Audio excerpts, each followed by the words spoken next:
Speaking of outstanding students, it is a joy for me to introduce my friend and classmate Martina Fouquet as our first Class Day student speaker. Martina is a politics major with a creative writing certificate from Coconut Creek, Florida.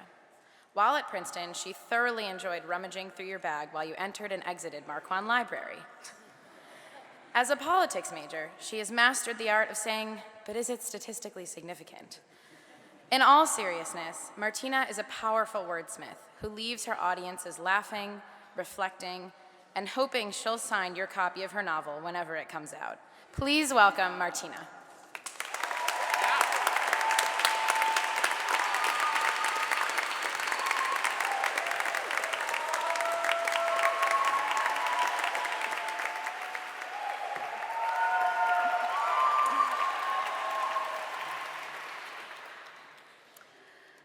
It looks a little too perfect. These were the first words my sister uttered as she examined Princeton University's campus. The perfectly manicured lawns, gleaming marble buildings, and diligently focused students all gave the feeling that you were perpetually in a college brochure. And I knew at that moment that this was the place for me. Because, as you could probably tell, I'm perfect.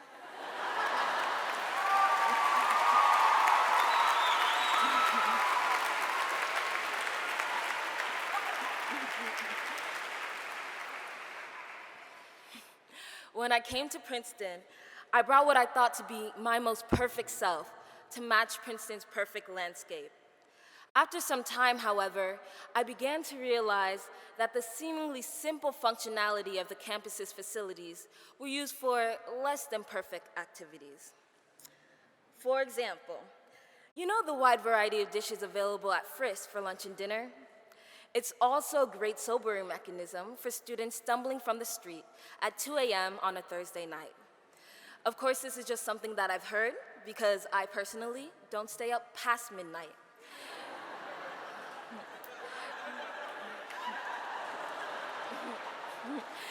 And I only have the 5 friends I met at church. Hello, parents.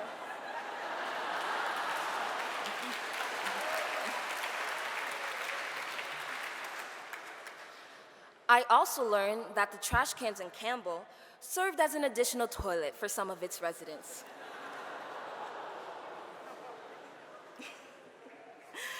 Oh, and those diligently focused students I mentioned? Yeah, that's like 5% of the campus. Because if you're awake before 10 a.m., you've really got something special going for you. I'm also convinced that the real reason visitors can't get inside Firestone is because you're more likely to see Facebook and Netflix on a computer screen than an actual Word or PDF document. And at first, I was so impressed by the student profiles featured on Princeton.edu. Then I just started reacting to them with something along the lines of, "Oh, I think that's the kid that vomited on my shoes. Congrats to him."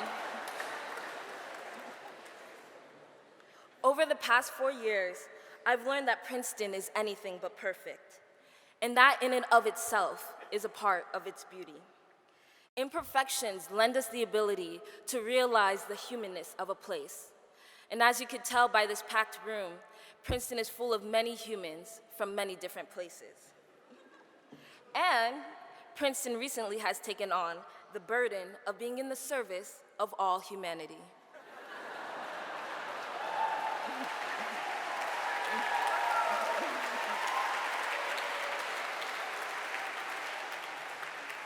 No pressure. The class of 2016 has probably encountered the tensest years Princeton has seen in the past decade. Yet many of the campus fixtures that students take for granted today and have become a part of Princeton's rhetoric of perfection were formed from past struggles and conflicts on campus. In 1942, students argued for desegregation in a series of op-eds. Then, in 1951, Joseph Ralph Moss became the first African American to receive a degree from Princeton. In 1958, there was Dirty Bicker.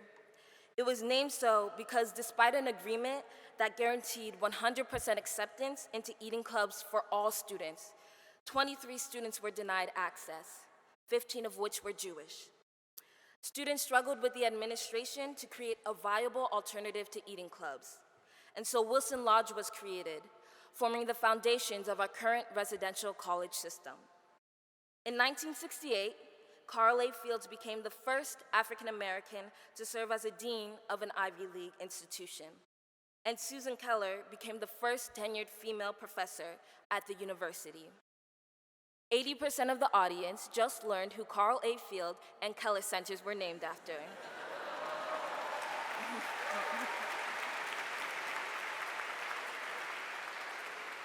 And 95% of you just fell into my trap.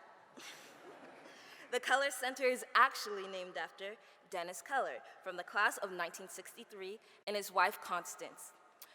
Learning who buildings were named after seems to have been the general trend of this past year.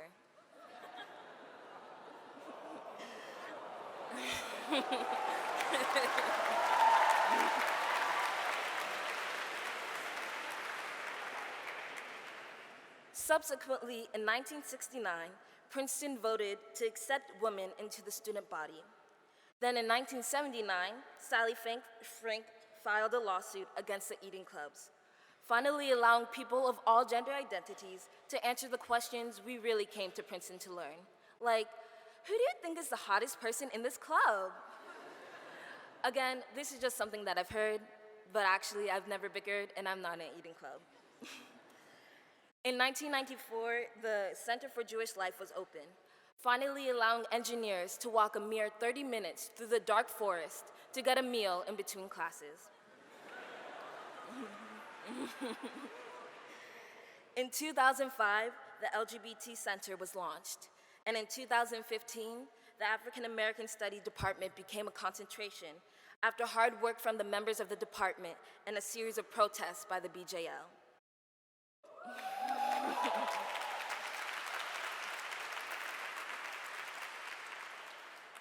What we have encountered in the past 4 years is not unique to Princeton's overall legacy. While it's unable to include every advancement this campus has accomplished, including somehow convincing me that writing 2 theses was a good idea, hopefully it's obvious that noticing imperfections does not take away from the beauty of this campus, but simply allows us to add to it. The other day, as I was running to be a casual 5 minutes late to my next activity, I noticed random tulips growing among the bushes behind Dillon Gym.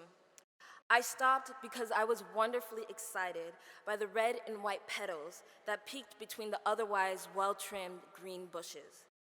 You see, we're all a series of imperfections, and we have brought those imperfections to this campus, burying the seed for the flowers that, while seemingly misplaced, add to the character that gives this campus life.